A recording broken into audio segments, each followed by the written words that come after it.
Et je suis avec Stéphane Schulz. Bonjour Stéphane, vous êtes l'auteur d'un nouvel ouvrage qui s'appelle Après la tech, qui m'a tapé dans l'œil, et qui est déjà rien que le titre m'a interpellé. Vous avez une phrase notamment dans votre livre, à la page 187, qui dit « La société se retrouve désormais face à un dilemme. La tech est-elle le problème ou la solution ? La tech telle que nous l'avons connue ne passera pas la décennie. Autant anticiper dès maintenant la phase suivante. » Alors vous êtes un spécialiste de l'innovation et vous avez observé cette technologie avec cette formidable capacité d'innovation, justement. Est-ce que vous pouvez déjà revenir un peu sur cette capacité d'innovation et sur ce qu'elle a apporté dans les décennies qui ont précédé?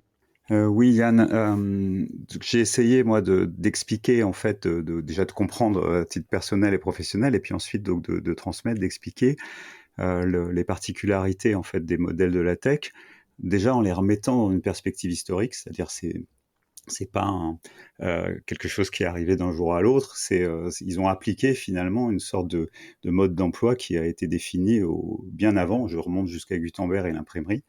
Et en fait, ce mode d'emploi, je le définis, c'est l'exercice, hein, je simplifie un peu les choses en trois grands piliers. Le premier, c'est le design centré utilisateur.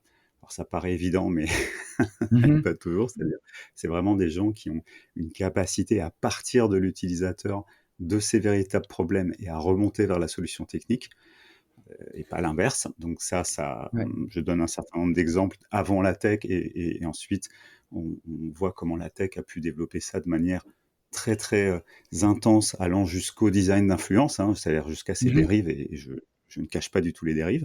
Deuxième élément, en fait, c'est la capacité, alors c'est un mot qui est très galvaudé, qui est très valise, qui est la disruption.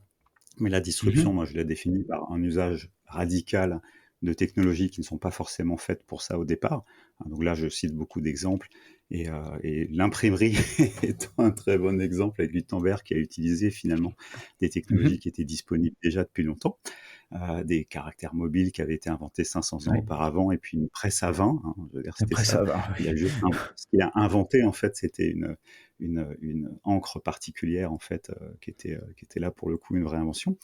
Et donc la tech a fait la même chose, c'est-à-dire la tech a une capacité à utiliser des technologies existantes, et à les marier, à les accommoder, à les distribuer de manière différente. Alors on a beaucoup d'exemples autour de l'usage d'Internet, hein, et l'usage aussi d'infrastructures existantes, avec ce qu'on Ouais. appelle l'usage de l'excédent de capacité. Donc c'est les Airbnb qui utilisent les logements existants, Ouais. c'est Uber qui utilise les voitures des autres, Blablacar et autres, hein. Donc ça, c'est l'usage disruptif. Et le troisième élément qui me semble très important, notamment par rapport à la perspective du livre, qui reste comment résoudre les problèmes planétaires, hein, donc en l'occurrence le problème environnemental, pour ce qui concerne le livre, c'est comment on passe à l'échelle.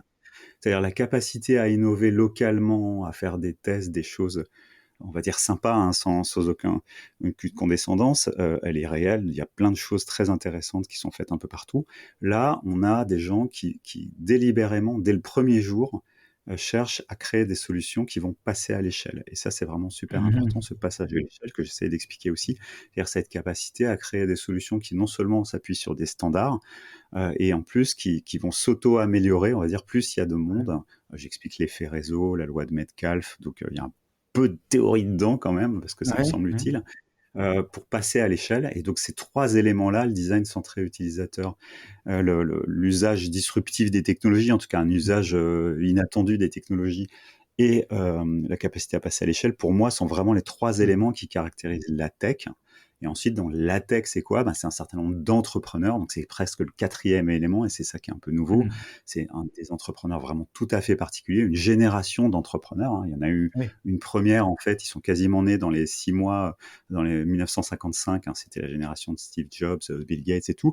Et il y a une deuxième génération qui est plutôt née dans les années 80, hein, qui est la génération des gens qui ont fait YouTube, qui ont fait Meta, et qui ont fait tourner Google et tout, qui sont des entrepreneurs aussi exceptionnels, avec en plus une espèce d'absence je vais pas dire absence de conscience, je suis personne pour les juger, mais en tout cas, qui n'ont pas la même conscience et qui n'ont pas la même mode de fonctionnement que les autres entrepreneurs. Donc, quand vous prenez ce cocktail-là, ça donne une réussite absolument incroyable au niveau Ouais. business, hein, c'est juste incroyable, et ça donne une transformation vraiment très profonde qui va en fait de la fourche à la fourchette ou du puits à la roue, c'est-à-dire de la manière de concevoir les choses. Et on voit que c'est Mmh. aussi des gens qui maintenant fabriquent des choses, fabriquent des infrastructures, des câbles, des processeurs, mais jusqu'à la transformation de nos usages. Là, on est en train de se Ouais. parler dans des micros à distance, donc avec une Donc, transformation profonde.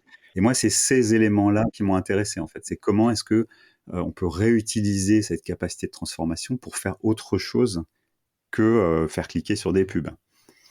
oui, et vous citez, dans le début du bouquin, un entrepreneur ou un infopreneur, on pourrait dire, qui s'appelle Peter Levels, un Néerlandais que vous dirigez un peu comme un symbole de cette période numérique, digital nomade, qui crée des dizaines de sites web dans tous les sens, dont finalement une grande partie ne fonctionne pas, mais qui finalement, arrive à faire un jackpot au bout d'un moment, avec un modèle quand même qui est assez fragile.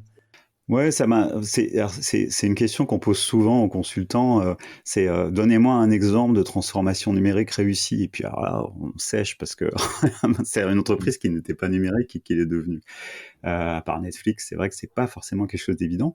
Et là, Mmh. pour le bouquin, je me suis dit, il faut que je trouve quelqu'un qui a vraiment utilisé Internet, vraiment, de manière presque un pur player, et qui a réussi et qui n'était pas une grosse entreprise ou qui est resté en fait un peu dans l'esprit initial d'Internet, fondateur, c'est-à-dire l'empouvoirment des gens, la fameuse bicyclette pour l'esprit Mmh.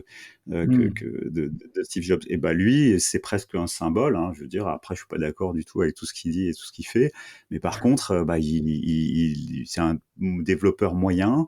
Il utilise le même matériel que vous et moi, et simplement, il a beaucoup d'idées et surtout, il applique donc ce mode d'emploi, il l'applique de manière vraiment radicale, en ayant créé, je crois qu'il a créé 70 sites différents. Il a une idée, il la lance, et puis il y en a 5 qui ont marché, et c'est quelqu'un qui se fait plusieurs millions, enfin ce qu'il dit, en tout cas, il se fait plusieurs millions par an en ayant une vie assez zen, Mmh. tranquille et tout. Donc c'est un peu alors, certains diront que c'est l'exception qui confirme la règle, parce qu'il y en a quand même pas beaucoup, mais en tout cas, c'est bien le symbole du modèle que j'ai pas voulu appliquer uniquement sur Amazon, Google, Apple, parce que c'est Ouais, souvent oui. ce qu'on fait, c'est-à-dire on explique le modèle de la transfo numérique Ouais. par Google et Apple, et bah oui, mais on peut pas s'identifier. Lui, on peut Non, s'identifier à lui, et donc il a appliqué le modèle et ça fonctionne. alors par contre, de l'autre côté, il y a des secteurs traditionnels qui sont mis à mal. Alors on a le fameux Nokia en mémoire, dont vous dites qu'il a sauté d'une plateforme en feu pour aller sur une autre plateforme en feu, Microsoft Windows Mobile. Donc effectivement, ce sont des gens qui n'ont pas d'écosystème, et la tech, c'est justement ça, c'est aussi un écosystème. Oui, alors j'ai un peu mes dadas. Moi, ça fait une dizaine d'années que je blogue. J'ai un Mmh. blog et une newsletter qui s'appelle 15 marches. Et dedans, je reviens un peu, c'est un peu comme les évangiles, hein. Il y a des grands textes, il y a des grands moments fondateurs. Et donc, ce moment de 2011 où il y a le PDG de Nokia, quand même, c'est le PDG de Nokia il a réuni ses troupes parce que c'est le World Mobile Congress à Barcelone, pour ceux qui connaissent. Et en fait, il Mmh. leur annonce une espèce de coup de Trafalgar incroyable. Il leur dit, en fait, c'est la catastrophe. Il y a rien qui va. On a déjà vendu 1 million d'appareils, mais 1 milliard d'appareils, pardon, mais c'est la catastrophe. On est en train de se faire manger. Et donc ce moment important, j'avais envie de le retranscrire en fait dans le livre, parce que c'est vraiment quelque chose de frappant. Il faut se mettre à la place des gens qui écoutent ça. C'était les leaders. Ils avaient toute la chaîne. Ils avaient des câbles. Ils Ouais. installaient chez les gens des appareils dans les entreprises. Ils vendaient des terminaux. Et on leur dit, ben non, ça marche pas. Et donc qu'est-ce qu'on leur dit? On leur dit, en fait, on n'a pas été battu par un meilleur appareil que ce qu'on fait. On est les meilleurs, on a les meilleurs appareils du monde. On a été battu par un écosystème, c'est-à-dire par des gens qui ont été capables de mobiliser ce que nous, on appelait des sous-traitants ou des gens dans la chaîne de valeur un peu en dessous de nous. On était capable de les mobiliser comme jamais, de les aider à faire. Et ça, c'est un Mmh. élément très important et qui est particulier à la tech, là, pour le coup, hein, en termes d'innovation. C'est ce positionnement, alors, on peut appeler ça art de la guerre ou peu importe la métaphore, en tout cas ce positionnement de co-opétiteur, où finalement on va aider le sous-traitant, on va aider même le concurrent, hein. Je cite Ouais. l'exemple de Google et d'Apple pour Google Maps, hein. On va Mmh. aider le concurrent faire un service. Alors, parce qu'on est centré sur les utilisateurs finaux aussi, mais aussi parce qu'on est dans cette culture des développeurs, et ça, je pense que c'est Oui. important. À la base, il y a des mathématiciens et des développeurs, hein, beaucoup d'ingénieurs, Ouais. qui sont dans cette culture de on se débrouille avec ce qu'on a autour de nous et on collabore avant ensuite de se tirer dans les pattes, parce qu'il y a aussi une Ouais. compétition absolument féroce. Alors c'est cette histoire de culture d'ailleurs, elle est très importante.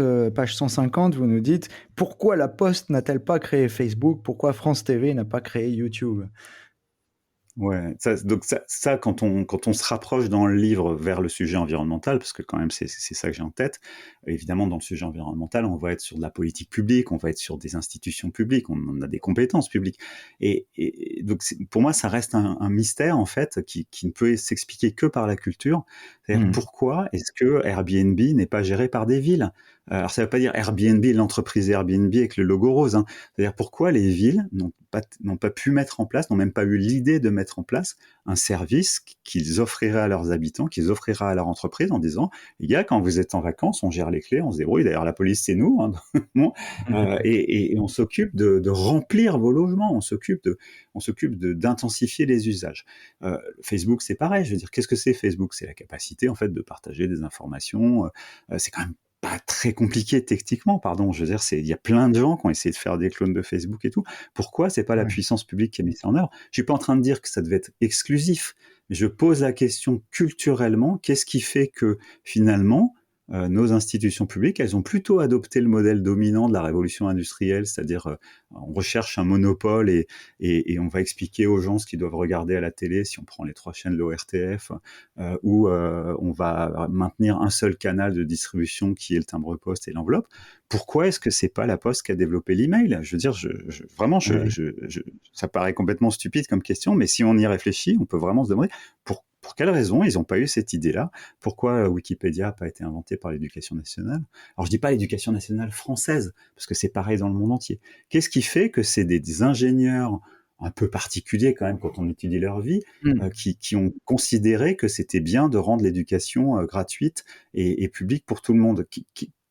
Qu'est-ce qui s'est passé dans leur tête et pourquoi ça n'est pas arrivé dans la tête d'autres gens et de nos dirigeants? Voilà, c'est Ouais. plutôt cette question que je pose un peu naïvement, mais je la Ouais. pose aussi pour pouvoir retourner le truc dans l'autre sens en disant: «OK, et si maintenant la puissance publique et si maintenant, les organisations utilisaient la tech pour ce pourquoi elle a été conçue», c'est-à-dire elle n'a pas été conçue pour vendre de la publicité, elle a été conçue pour relier directement les gens les uns aux autres. C'est-à-dire c'est vraiment cette logique décentralisée. Si on l'utilisait, est-ce que ça nous permettrait pas de régler des problèmes qui, par ailleurs, et là pour le coup, moi je travaille beaucoup dans le sujet d'environnement, de la mobilité, de l'énergie, par ailleurs ne seront pas résolus avec les méthodes traditionnelles. Vous voyez, donc Ouais. c'est un peu ça Mmh. le pari que je fais. Et je veux vraiment retourner le paradigme en disant, OK, aujourd'hui c'est utilisé, pardon, pour faire de la merde, et on peut le dire, je veux Mmh. dire, on va dans le mur quand je dis après la tech, et je considère que le système actuel va dans le mur. Je dis la fin de la Ouais. décennie, ça sera peut-être 2020, 2035, hein, OK. Mais en tout cas, on ne va pas continuer comme ça. Il est en train de s'auto-asphyxier. Hein, on peut faire beaucoup de parallèles biologiques. Le système, il est en train de s'auto-asphyxier avec des contenus qui s'auto-génèrent. Il est en train de Oui. s'auto-asphyxier parce qu'il joue avec la régulation et toujours, et ça je le rappelle, hein, Rockefeller, les Bell Labs, Windows, ça a été cassé. À un moment donné, la puissance publique les casse. C'est Ouais. normal. Ils vont jusqu'à un moment donné, ils se brûlent les ailes, ils seront cassés. Donc ça sera cassé, il y aura quelque chose d'autre qui en sort.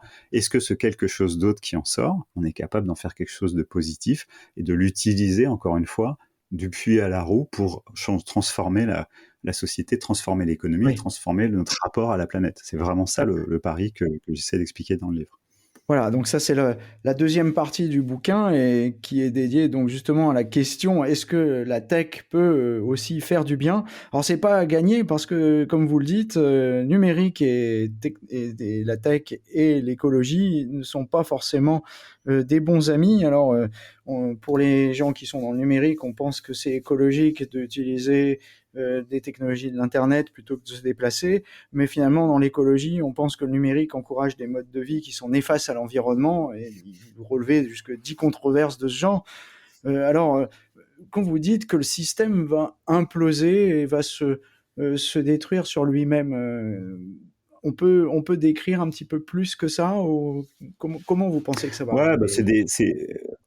c'est la partie difficile quand on écrit un livre, c'est qu'on est quand même obligé de se projeter et j'ai pas d'évidence là devant moi qui disent que ça va s'arrêter dans 5 ans. Hein. Je veux dire, rassurez-vous, j'invite et c'est pour ça que j'essaie de prendre une perspective historique dans le livre. Il y en a eu d'autres des révolutions. Et les arbres montent pas au ciel. Hein. Je veux dire, c'est vraiment, on a un syndrome, c'est quand on est dans une situation où on pense que tout le monde pensait avec Windows, et vous achetiez un ordinateur, il y avait Windows dessus, tous les logiciels étaient Windows, tous les périphériques étaient Windows. C'était évident que mettre un ordinateur sur chaque bureau, ça allait être un Windows. À un moment donné, non, ça s'est arrêté. Alors ça s'est pas arrêté, Windows est pas mort, et c'est la même chose. C'est le cycle des transformations et des mutations. On a toujours des gens qui se chauffent au bois. Vous voyez, j'ai fait beaucoup de parallèles en fait entre ce qui se passe pour l'environnement, nos modes de vie, nos modes de production, de consommation, de distribution d'énergie, et ce qui se passe dans l'informatique. Je le fais notamment avec la mobilité. Hein. Il y a tout un chapitre sur les trottinettes à partager, les vélos à partager, qui sont une forme en fait de cybernétique de la mobilité. Et donc, pourquoi je vous parle de ça? C'est parce que dans ce parallèle-là, on a tendance à penser qu'une situation, elle est immuable, elle va jamais changer. Je veux dire, en 1905, l'Office des brevets, quand il a été créé, il a dit, bah moi, j'aurais rien à faire. Tout a été inventé. Hein. Il y a déjà l'électricité, il y a déjà le pétrole, il n'y a plus rien à faire. Donc, la tech, avec un grand T, telle qu'elle est aujourd'hui, c'est-à-dire une espèce de monopole de quelques sociétés sur toute la chaîne de valeur, je pense vraiment qu'elle va s'arrêter presque par logique. Et alors, plus précisément, elle va s'arrêter parce qu'il y a une saturation des réseaux, et donc le modèle basé sur la publicité gratuite, il va exploser, et on le voit déjà dans les médias, c'est en train d'évoluer doucement, mais ça change. Ça va changer parce que l'intelligence artificielle générative c'est le ver dans le fruit, c'est-à-dire ça va auto-saturer les contenus. On va être dans une espèce de course à l'armement entre les systèmes pour en détecter et les systèmes pour en créer, et ça va aller mal, ça va mal se passer. Alors il y a des gens qui vont même plus loin en disant que ça va mal se passer pour l'humanité parce qu'on va créer des robots tueurs, mais je ne sais pas si on aura des robots tueurs, mais en tout cas, est-ce qu'on va saturer totalement Internet de contenu artificiel? Oui, ça c'est clair, c'est évident. Je veux dire, ça c'est déjà le cas. Donc ça va assez vite. Hein, c'est les lois des exponentielles. Hein, je veux dire, quand c'est lancé, eh ben ça sature très vite. Et ensuite, il y a quand même le sujet de la régulation. On le voit au niveau de l'Union européenne, mais on le voit de plus en plus. Alors, on va voir les élections américaines dans quelques semaines, mais la régulation, elle est là. Les gens commencent à monter en compétences. Plus personne n'est naïf vis-à-vis des acteurs du numérique en pensant, un, que c'est pas dangereux parce que c'est que du numérique, et deux, qu'ils vont s'autoréguler. Les deux sont faux. Donc là aussi, la régulation, elle va jouer son rôle à un moment donné. Je sais pas quand, je sais pas combien de temps ça va prendre. Et donc pour toutes ces raisons-là, il faut préparer le coup d'après.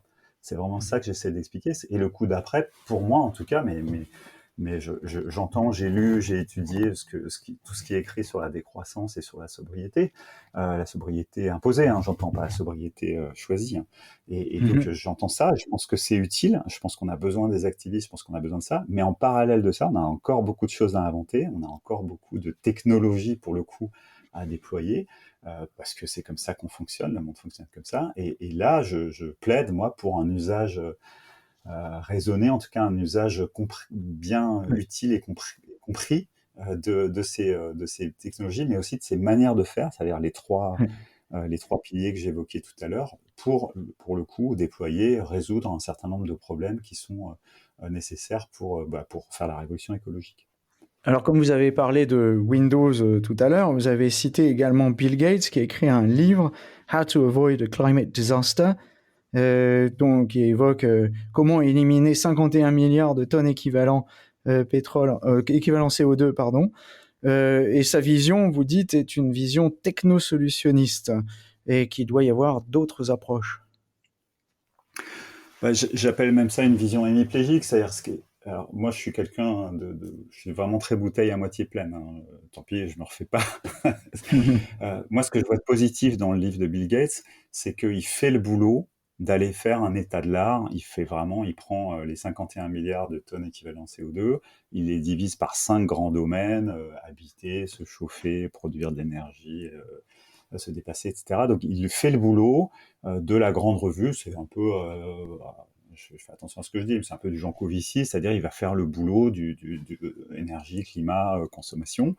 Donc il fait le boulot d'investisseur, c'est-à-dire il va aller voir tous les chercheurs et il leur dit on en est où, dans quoi je mets des billes, et il se met un critère qui est intéressant, qui est de dire ok, pour arriver au net zéro en 2050, donc net zéro émission de carbone, il faut pas que je me gourre, c'est-à-dire faut pas que j'investisse dans un truc qui fait la moitié du boulot et qui va bloquer la bonne solution, hein. Donc ça c'est vraiment intéressant. Et là où c'est moins intéressant, en tout cas là où je me lève complètement faux, c'est quand il dit il faut on change absolument rien au modèle de consommation, au modèle d'usage. Il faut juste que dans le rayon de supermarché où il y aura deux produits, il y a un produit décarboné qui coûte le même prix que le produit carboné. Donc il ne croit pas du tout, et il le dit, à la capacité des gens à changer de comportement. Par exemple, alors moi je connais bien la Ouais. mobilité, à se déplacer différemment, à se déplacer moins, et à privilégier d'autres formes en fait de déplacement, par exemple le déplacement partagé, etc. Hein, donc ça, c'est à la fois très inquiétant parce qu'effectivement, ça donne un bouquin très technosolutionniste, il y a une solution pour ça, etc. Mais moi, je vois le bon côté, c'est-à-dire, et si on rajoute à ça, c'est-à-dire si on fait ça concrètement, si on a des véhicules qui polluent moins, c'est mieux que si on a des véhicules qui polluent. Mais si en Ouais. plus on les partage, et si en plus Ouais. on les utilise à bon escient, c'est-à-dire on fait moins de kilomètres inutiles, bah on a un effet multiplicateur qui est intéressant.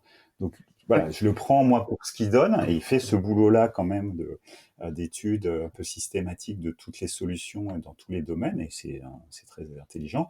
Mais si on rajoute à ça en fait la capacité que proposent d'autres gens à changer les comportements, et qui existent aussi avec la tech. Encore une fois, je veux dire, vous auriez peut-être pas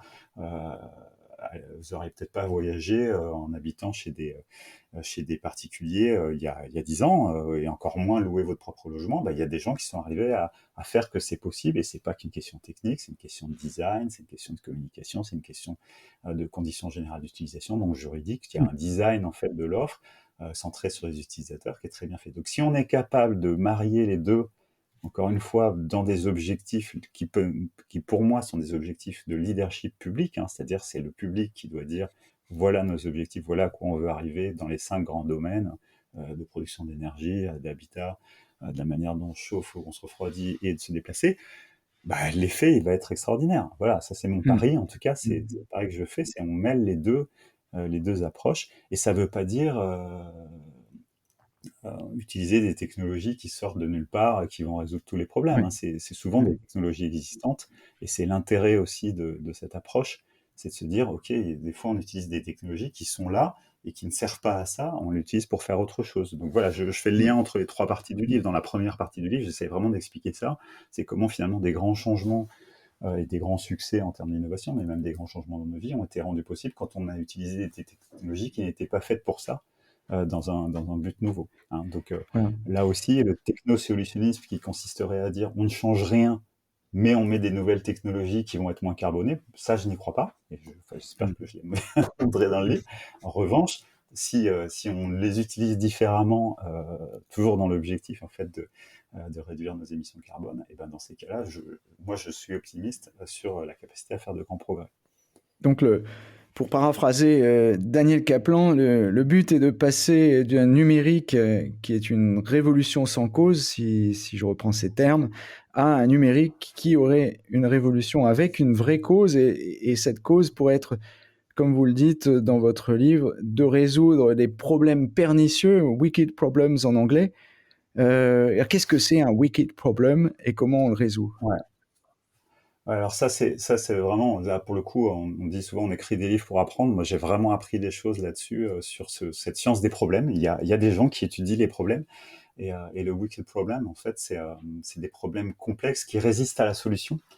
Donc alors, si vous pensez urbanisme, si vous pensez sécurité, les problèmes de sécurité et les problèmes environnementaux, ben on va dire il y a une science autour de ça qui est assez complexe pour le coup, mais je vais essayer de la simplifier là tout de suite. En gros, c'est des problèmes où on a du mal à faire de l'essai-erreur, on a du mal à faire du test. Imaginez si vous voulez résoudre des problèmes de terrorisme, vous avez du mal à faire du test. Il n'y a pas grand monde qui va vouloir participer à des essais-erreurs. Vous prenez le véhicule autonome, hein, c'est compliqué. Et c'est aussi des problèmes qui, quand on essaie de les résoudre, créent des nouveaux problèmes. Donc ça, son environnement, on le voit bien, on le voit tout jours, il n'y a qu'à ouvrir votre journal préféré. Et donc, on a la difficulté à poser le problème d'une manière théorique pour ensuite vouloir le résoudre. Donc, ces wicked problems-là, ils sont très gênants, ils sont très compliqués à régler. Et souvent, ils n'aiment pas les gens de bonne volonté qui se disent c'est super, j'ai une super idée, je vais supprimer, je vais me centrer sur ce petit problème-là. Oui, Alors, oui. c'est beaucoup ce que j'ai appelé les gentils startups qui essayent de résoudre des mauvais problèmes. Alors, j'ai rien contre les gentils startups, hein, au contraire. Mais cette approche qui consiste à dire justement, on va faire comme dans la tech, c'est-à-dire on va, on- j'appelle ça l'approche SaaS en fait, c'est-à-dire on va prendre un problème après l'autre pour les résoudre ou pour les numériser ou pour les décarboner les uns après les autres, sans Mm. tenir compte des interactions entre les problèmes et donc de cette capacité d'être méchant, hein, de générer des choses, on peut appeler ça des effets pervers ou enfin des effets systémiques. Le premier étant en fait l'effet rebond hein, que j'analyse et dont je présente beaucoup d'exemples. Voilà, donc si on part comme ça, on va encore perdre du temps. On va se faire plaisir parce que c'est plus sympa d'être Oui, dans une startup for good, d'être dans de la tech for good que d'être dans de la tech for bad. Mais on va quand même pas résoudre les problèmes. D'où l'intérêt, et c'est pour ça que je finis en fait, je veux pas divulgacher le livre, mais je finis en fait plutôt sur une science du problème, c'est-à-dire comment on pose les questions et comment on se met ensemble pour oui. résoudre les problèmes, plutôt que réorienter la tech. À un moment donné, je me suis posé la question de bouquin de l'appeler redirection du numérique. En fait, à la fin, je veux pas qu'on se sente sur le numérique. Le sujet n'est plus le numérique. Le numérique devient un outil, il est banalisé. Peter Mm. Levels, dans son hamac au Portugal, il est capable de l'utiliser. Donc, considérons en fait que c'est comme un marteau, que c'est comme des vis et Mm. des boulons, c'est-à-dire qu'on les a à disposition, c'est très bien. Euh, on connaît leur potentiel, on connaît les risques, on connaît les dérives. Maintenant, utilisons-les pour ce qu'ils sont et pas en pensant que ce sont des outils magiques ou au contraire des outils diaboliques. Et pour conclure, vous finissez sur une note positive, hein, je lis: «La tech a démontré par-dessus tout sa capacité à transformer des pans entiers de notre économie grâce à l'exploitation radicale d'inventions d'autres humains. Laissez-moi imaginer un monde dans lequel tous ces humains pourraient s'unir pour créer les organisations capables de dompter ces technologies au service de l'intérêt général, le monde d'après la tech». Donc c'est pas une apocalypse de la tech, en fait, c'est plutôt aller vers quelque chose de meilleur et qui résolve les fameux problèmes pernicieux. Il faut vraiment distinguer les gens qui le mettent en œuvre aujourd'hui et ce qui est un vrai problème. Je veux dire, c'est un vrai problème. L'hégémonie de la tech aujourd'hui avec son modèle de gratuité financé par de la publicité qui pousse à la consommation, qui pousse à passer plus de temps sur les écrans, c'est un énorme problème et il faut le régler. Voilà. On ne croit plus euh, du tout à la possibilité que demain on saura régler avec une appli qui vous dit de passer moins de temps, etc. Désolé les gars, mais ça fait 50 ans que vous faites des promesses et en fait on n'y croit plus. Donc voilà, ça c'est mon postulat. Donc c'est pas eux Mmh. qui vont le régler. En revanche, il ne faut pas jeter le bébé avec l'eau du bain. La capacité de ces outils-là, déjà les gens sont équipés, ils ont des terminaux en main, donc servons-nous-en. Et les méthodes en fait de mise en œuvre, de conception et de mise en œuvre de solutions, parlons pas de technologie, de solutions, elles sont intéressantes et il faut les mettre en œuvre. Et pour le coup, moi, je travaille aussi avec, entre guillemets, l'ancienne économie. Et là, je peux vous dire, ça va être plus difficile de résoudre des problèmes méchants avec ces méthodes-là. Donc, utilisons ces méthodes-là. Inventons aussi des manières de faire et faisons-le ensemble. C'est aussi le message. Et c'est pour ça que je parle d'innovation de mission aussi, qui est un domaine ancien, mais qui est remis un peu au goût du jour, notamment par le gouvernement anglais en ce moment. Et cette innovation de mission, elle a déjà permis de faire un certain nombre de choses dans le domaine médical, par exemple. Et donc, inspirons-nous de ça pour essayer de reposer les questions différemment en créant des coalitions dans lesquelles il y a des acteurs de la tech, mais ils sont pas du tout obligés d'avoir un rôle important, mais dans lequel Mmh. on casse en fait et les règles du marché et les règles traditionnelles de création de services ou de création de produits, encore une fois, pour aller plus vite et pour passer à l'échelle ensuite plus rapidement. Parce que, encore une fois, l'enjeu, c'est les 51 milliards d'émissions d'équivalent CO2, de tonnes d'équivalent CO2. Donc voilà, on essaie de faire ce grand écart en fait entre ce qui se passe au quotidien sur nos téléphones et ces grands problèmes planétaires. C'est pas Mmh. évident, mais j'ai essayé dans ce livre, en fait, assez long quand même, hein, 300 pages, de faire toute cette démonstration-là. Et j'espère, en fait, d'ouvrir des envies, des possibilités, de sortir de aujourd'hui de cette espèce de vision binaire qui consisterait à dire bah, ou c'est la tech qui va tout régler, l'intelligence artificielle, elle va encore plus nous aider, ou au contraire, il faut tout débrancher et supprimer tout ça, parce que sinon on ne pourra rien faire.